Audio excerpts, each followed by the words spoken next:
Information, please. Presented each week at this time by Canada Dry, famous the world over for its fine beverages. Wake up, America. Time to stump the experts.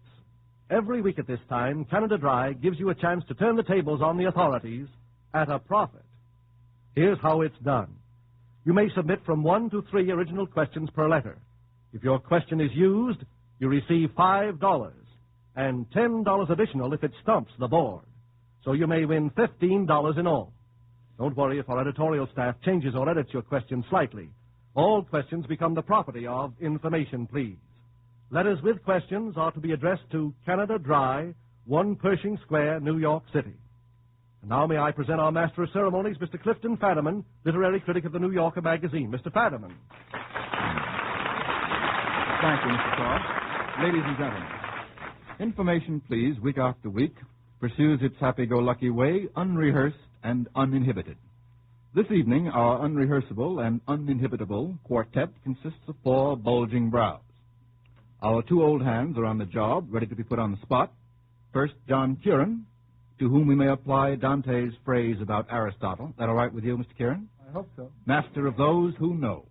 And second, Franklin P. Adams, columnist of the New York Post.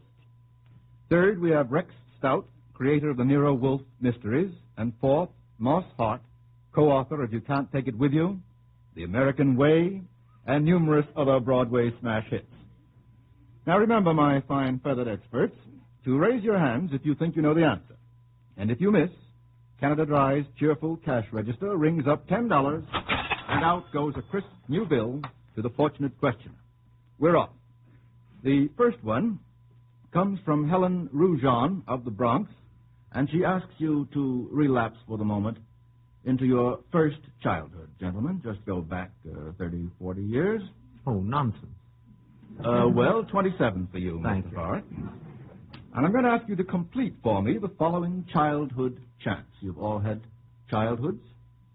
I'll do the chanting, and you do the responding. It's raining, it's pouring.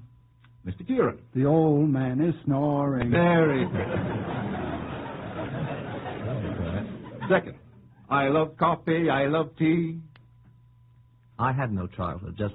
Leave you out of this? Well, if I guess it, I'll guess it. Mr. Adams. Some about a little brown jug. Not a bit of it. Not a bit of it. I love coffee, I love tea, Mr. Stout. I love you if you love me. I love the boys and the boys love me. That is the proper answer. I'm sorry, I have to count that wrong, though it was a nice attempt, Mr. Stout. Get 4 out of 5 on this. Third, I asked my mother for 50 cents. Mr. Kieran. To see the elephant jump the fence. Ah, you've had a real childhood, Mr. Kieran. No more pencils, no more books. No more teachers' nasty looks. That's right. Knew that one, didn't you? That I knew. Dirty. It's often... Dirty looks, yes, that's right. Often sassy. Take I your had- choice. I had Sassy, nasty dirty, teachers. or nasty. 5 and last. Tell your mama to hold her tongue. Tell your mama to hold her tongue. We never said that. You were brought up When in a you nice were neighborhood. young. When I was young. All nice boys brought up in nice neighborhoods. Look what they turned out to be. Well, the answer is she had a fellow when she was young. Ah. She had a fellow when she was young. How far back do you suppose in history these childhood chants go? Any idea? I haven't. About an hour and a half. I know it's new to you, Mr. Adams. I think they're very, very old. Many of them go back to similar chants in Old England, the 14th and 15th centuries. I thought they were Bronx chants. They're Bronx now. They've been transferred to the Bronx, but they had an English origin in most cases. But we got only 3 out of 5 on that. That's going to cost Canada Dry $10. I like to begin that way, gentlemen. What can we do with the second? Coming from Miss Birdsall Robb of Quebec, Canada. In what books, plays, or movies are the following stolen? First, an antique handkerchief embroidered with strawberries. You couldn't ask me to be more specific than that. It's a play. Mr. Kieran. Well, I didn't see it, but maybe that's in Othello. It is in Othello. Very good, Mr. Kieran. That's quite right. All right. In what book, play, or movie is a piece of beef stolen?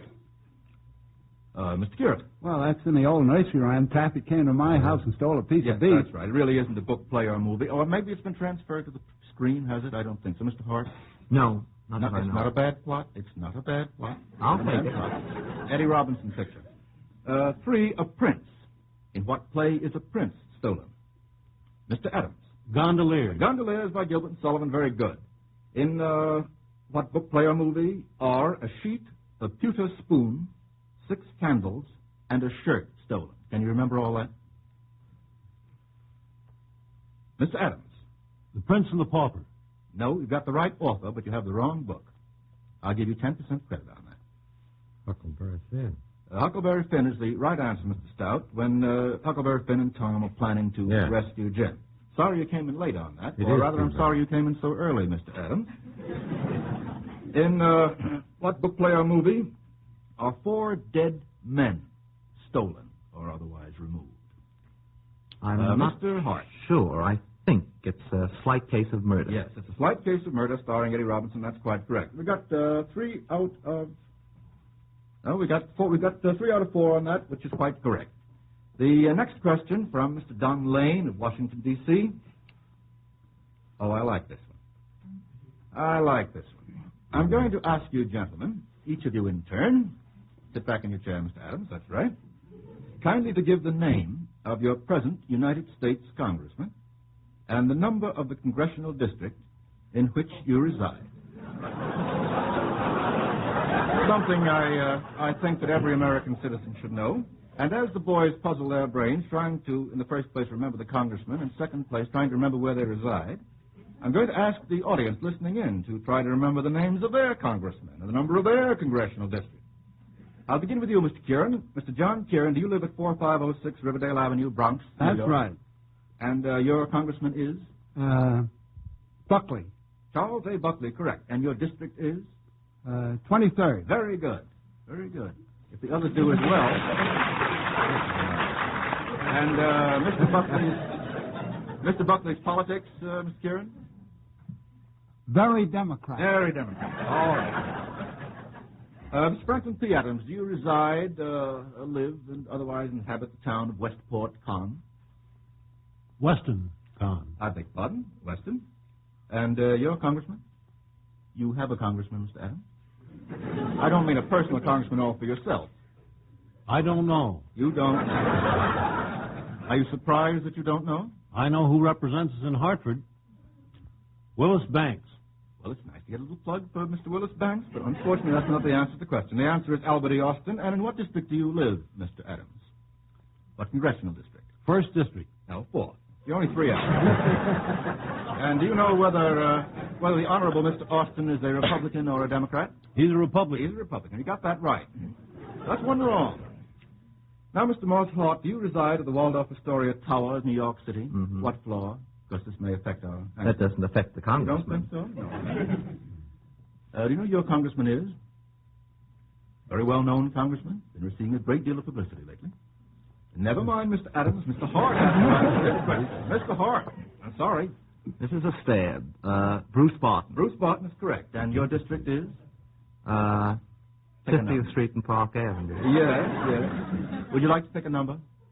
I don't. The ace of spades. 17th district. 17th district. Oh, that's the silk stocking. Yes, it is, and you should know that, Mr. Hart. Right on. And now, Mr. Rex Stout, do you live at High Meadow, Brewster, New York? Yes. Your congressman is? Hamilton Fish. Junior, yes. And what district? Mine. Is it generally known as He Stout lives, district? he represents my district. I know. You would like to give me a little more information in the way of a number. Just pick a number. Pick a number. I think he could tell you. Oh, the answer is the 26th district. Apparently, the congressmen, at least for 2 of the gentlemen here, are the men nobody knows. 2 out of 4, not good enough. $10 going to Mr. Lane, courtesy of Canada Dry. Tough question. I hope everybody listening knows the answer and knows who their congressman is in their district. How I got that, I don't know. I don't know. No, You're a genius, he Mr. gave it Hart. to you. Yes, he did. Yes, he did. Telepathy. The next question from Mr. J. Bellis of St. Louis, Missouri, involves the knowledge of the stage and the movies. Under what circumstances did Ethel Barrymore sell petticoats? There are going to be 5 of these. I'm going to ask for 4 out of 5. Mr. Adams. In Edna Ferber's play, Emma McChesney. Yes, Our Mrs. McChesney, I think it was called in Our play Mrs. form. McChesney. That's quite correct. Under what circumstances did Betty Lawford take a bath in public?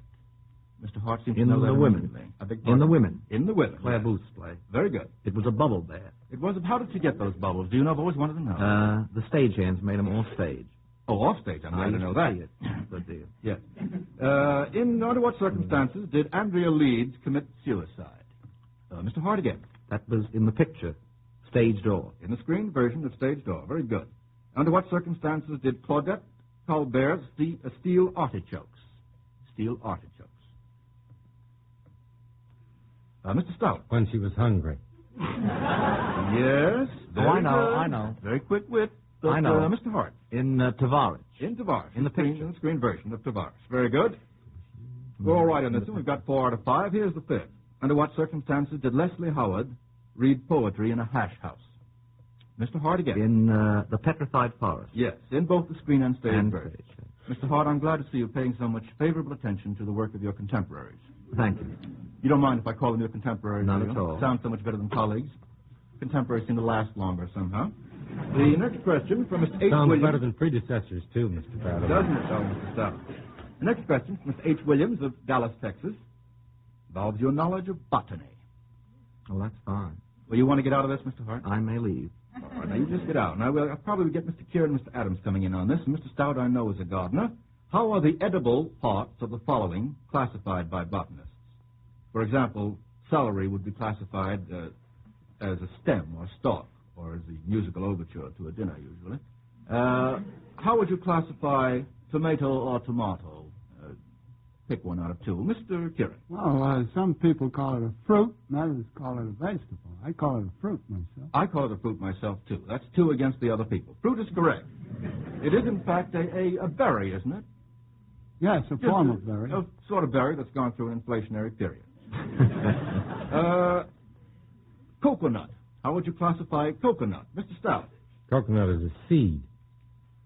Coconut, I am afraid, is not a seed. Precisely. Botanically? Huh? No, not botanically. A fruit. It would be classified as a fruit by a botanist. A weapon. Because it began as a seed. It began as a seed. But let's give it the benefit of its maturity. How would you classify a cucumber? A cucumber? Indigestible. For me. We call that literary criticism, Mr. Hart, rather than botanical knowledge. Cucumber would be classified, Mr. Kieran, as... Like the subterranean seed pod. Subterranean seed pod. Well, you don't expect me to argue that with you. Well, it certainly is. If I called it a fruit, would that get by you? That'd be all right. All right. by I me. think subterranean seed pod sounds dandy to me. He buries them before he eats them, Mr. Fadden. How would you classify a cauliflower? Mr. Stout. Flour. As a flower. That didn't fool you, did it? No, Mr. that Stout? was easy. And how would you classify, finally, those little things that they give you in Chinese restaurants? You know those little things entirely surrounded by wrinkles? Lychee nuts? Mr. Stout? How would you classify these? I maintain that both the coconut and the lychee nut are seeds. Of course, the lychee nut is a dried fruit, I suppose. Yes. But Would you stop there, and then I can count you Yeah, right? I'll stop. Very well. 4 out of 5 on that. We can come back to this after a while if it still worries you, Mr. Stout. I quite agree that my botanical knowledge is inferior to yours. So far, Canada Dry announces a loss of $20. Now, perhaps Canada Dry's own expert would like to ease the tension. Mr. Cross, the microphone. Thank you, Mr. Fadiman. One of the most painfully realistic scenes in modern drama appears in the play You Can't Take It With You, written in collaboration by one of this evening's experts, Mr. Morse Hart. When the Kirbys call unexpectedly, the Sycamores have nothing in the house to offer them in the way of refreshment. Great panic ensues. Fortunately, in real life, we need not be unprepared when guests appear without warning. For many weeks, I've been suggesting that you keep Canada Dry ginger ale and sparkling Canada Dry water on hand for emergencies of this kind. Everybody likes this fine club soda because it gives extra life and sparkle to their favorite drink. And everyone enjoys a glass of Canada Dry ginger ale, for it picks you up, aids digestion, and refreshes inwardly. Or in a word, it's gingervating. So don't be a sycamore. Don't allow yourself to be caught without refreshments when unexpected guests drop in. Put Canada Dry, the champagne of ginger ales, and sparkling Canada Dry water on your shopping list tomorrow. Spoken like a Barrymore, Mr. Cross. And clocked in exactly 65 seconds.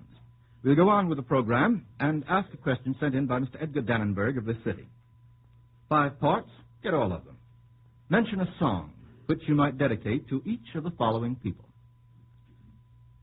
An undertaker. Let's start from the bottom. An undertaker. Mr. Adams. More work for the undertaker. Yes, that's very good. A good old song. How about another one, Mr. Hart? Jeepers Creepers. Jeepers Creepers. Very good. Any other suggestions, Mr. Kieran? Allow that ghoulish imagination of yours free play, Mr. Kieran. Well, there's one called Bury Me Not on the Lone Prairie. That would be all right. Get Out and Get Under might be one, possibly. Yes. By making chicken. Very good, very good. How about a chiropodist? What song would you dedicate to a chiropodist? Mr. Adams. 5 little fingers and 5 little toes. 10 little fingers and 10 little toes. And that's all now. We got to stop at 10. Yes, that's right. 10 little fingers and 10 little toes. Another one? Yes, Mr. Fox. I've got you under my skin. Say that. Very good. Mr. Stout. My hero's got clay feet. Fantasy is flying free this evening. May I throw one in? Way down yonder in the cornfield. Oh, no. A banker. What song would you dedicate to a banker? The what? A banker. A banker. You must have met a banker, Mr. Hart, at one time or other. On the wrong end of the wicket, you know, Mr. There's Hart. a song called Hold Tight. Right. That's a very good one.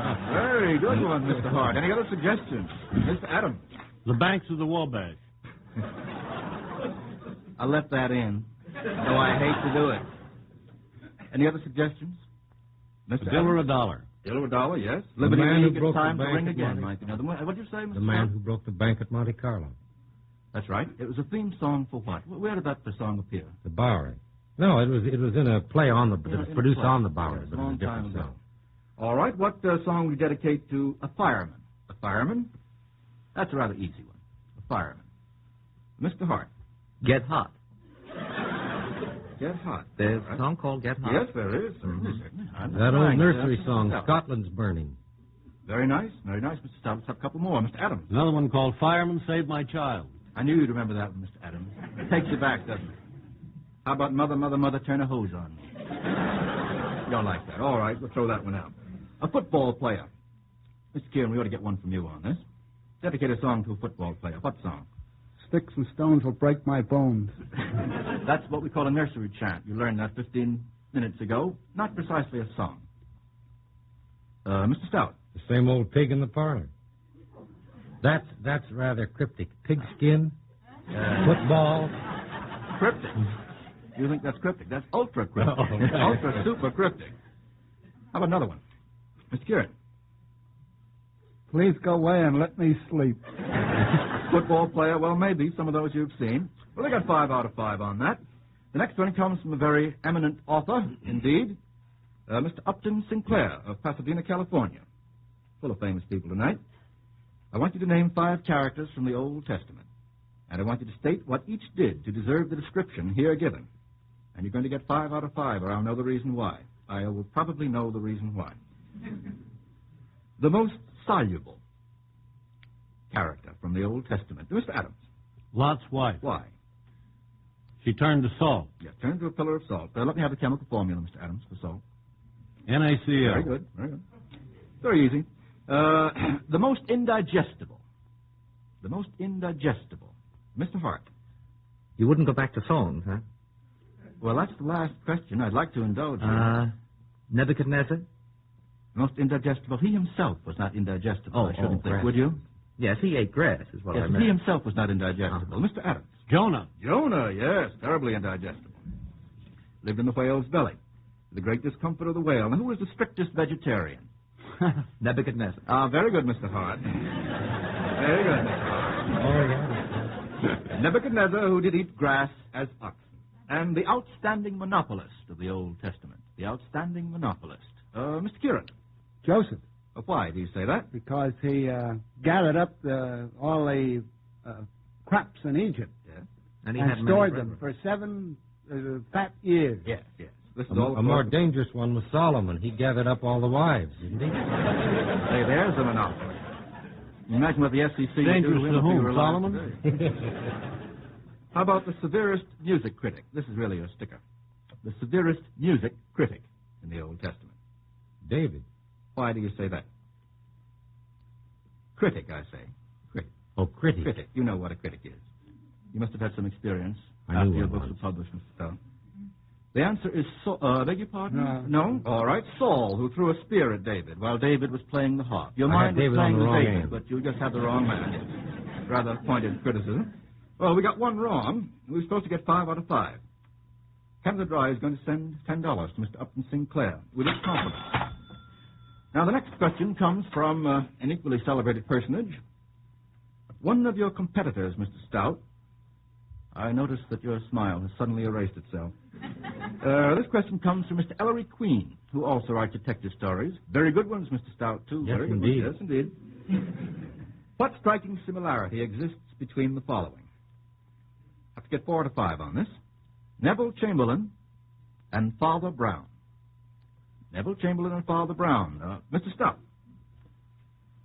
Sure. My answer involves a political criticism. Shall I give it anyway, Mr. Fadden? All I care for is the facts. Are the facts? Is the facts? Both moribund. Both moribund. I hardly know what moribund means.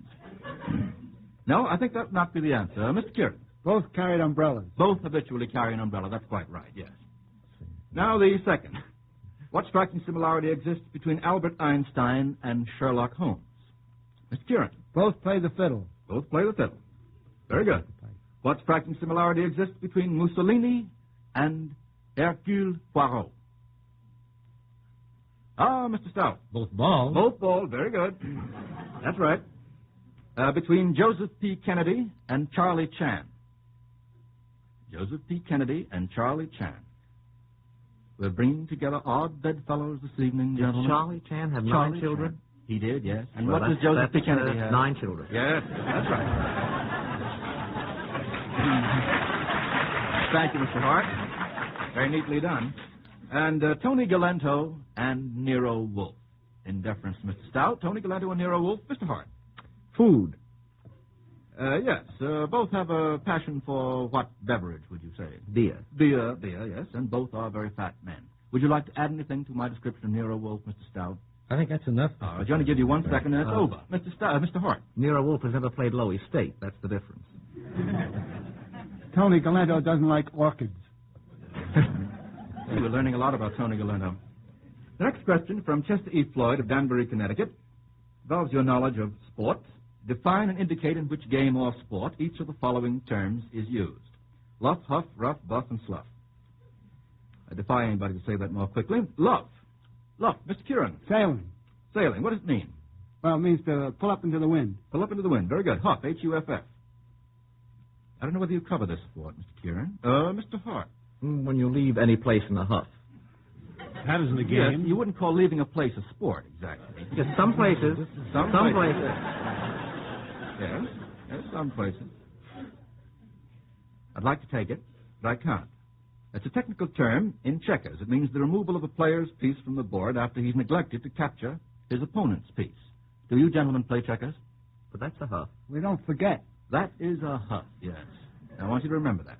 One wrong. A ruff, R-U-F-F. Mr. Stout. R-U-F-F. R-U-F-F, yes. That's Queen Elizabeth. I was thinking of R-O-U-G-H for golf. Yes, but I can't let you have that. Sorry. Mr. Kieran. Rough and bridge. Yes, what does it mean? Trump, Yes, trump. when you're blanking one. Very good. Sorry. And how about buff? B-U-F-F. Tricky one. Not exactly a sport, more of a game. Mr. Kieran. Well, a fire buff is a fellow who plays the game of running the fires when he doesn't really belong. Never thought of that. What a fancy you have, Mr. Kieran. What a fancy. Did you ever play the game of blindman's buff? Mr. Adams, you probably have played the game of blindman's buff. With your little children? It's not a sport, though. Oh, it can be. It can be. Well played. Blindman's buff is as fine a sport as any clean living man. Buff to buff it, to push. Yes, I was runner-up in a game like that one. Blindman's bluff. And Oh, it's bluff. No, it was buff all along. Buff, I see. Sluff. S-L-O-U-G-H. Mr. Hart. Bridge. In bridge. What does it mean? I have no idea. Well, the answer is correct. However, what does it mean, Mr. Stout? To slough means to throw off a card when you cannot follow suit and do not wish to trump. That's right. Now, we were supposed to get 5 out of 5, and we didn't get 5 out of 5. Mr. Floyd is going to get $10 for the compliments of Canada Dry. Thank you. The next question is from Mr. A. Johnson of Chicago, Illinois. Involves your knowledge of animals. What animal is associated with truffles? Truffles. Truffles. Mr. Stout. Pigs. Pigs. What are truffles? Truffles are things that pigs snoot out so we can eat them. Yes. Why, it's a Nice it's a fungus. Isn't it, though? Yeah. Don't be so contemptuous. That's quite right. They're a French delicacy, an underground fungus. Pemmican. What animal associated with pemmican? Mr. Stout again. Pemmican is a canned meat. Canned meat taken from what animal? Pemmicans. A pemmican is not... You're thinking of a pelican. No? Yes. Right. I'm sorry not to be able to change the M into an L for you. From what animals? Pemmican is beef. Pemmican. Beef, yes. Beef. Buffalo, deer, or steer, Right. sure. Lean buffalo meat, cut into thin slices, and used by... Northern explorers. Yes, northern and southern explorers, Southern, too. Yes, northern and southern. Let's be I don't fair, know. Mr. Adams. Let's be fair to the south as well as the north. Used for dog food. There you are, always putting your realistic note in, The Mr. pack Kieran. dogs. How about pâté de foie gras? What? Pâté de foie gras. Pâté de foie gras. Mr. Kieran. That's want to know what kind of food it is? Now, I want to know what animal is associated with it. Goose. A goose. Yes. Comes from, it's a goose's liver. Yes, I've always And wondered how very it geeked good, out too. with all those little earthenware jars Fat inside. And chitterling, or chitlins, as we really should say, Mr. Adams. Pig. Pig, swine, if you will, Mr. Adams. What are chitlins? I don't know. Mr. Hart, do you know what chitlins are? I don't know why I know this, but it's the intestine. Yes, you've led a hard life, I can Yes. say that. Smaller intestines of swine, fried or boiled, and sometimes filled with meat chopped fine and highly spiced. I come of peasant stock. Long way off, though. Canada Dry announces a loss to date now of $40. After a word from Mr. Cross, I'll tell you who our experts will be for next week. There are just 2 points I wish to raise. First, when you dine out at your favorite restaurant, club, or hotel, be sure to order sparkling Canada Dry water. You'll find your favorite drink tastes better and lasts longer. And secondly, write for your copy of the second edition of the Information Please game. It's easy to obtain and a lot of fun to play. All you have to do is send 2 bottle caps, or if you prefer, the large labels from any 2 bottles of Canada Dry's many beverages. Mail these 2 bottle caps or 2 labels in an envelope with 10 cents to cover postage and handling to Canada Dry, 1 Pershing Square, New York City. If you live in Canada, the address is Canada Dry, Toronto, Ontario. Of course, include your own name and address, too. So send us your 10 cents, 2 bottle caps or 2 labels, and the second edition of the Information Please game is yours. Thank you, Mr. Cross, and thank you, guests, experts, Stout and Hart, for lending us your brains this evening. The lineup for next week: Mr. Levant, Mr. Kieran, Mr. Adams, the old reliable triple play combination. Guest expert, by popular request, the lady who 2 weeks ago distinguished herself both by her charm and her erudition, that brilliant artist in the fields of the short story and light verse, Miss Dorothy Parker. Don't forget now, letters with questions are to be addressed to Information Please, Canada Dry, 1 Pershing Square, New York City.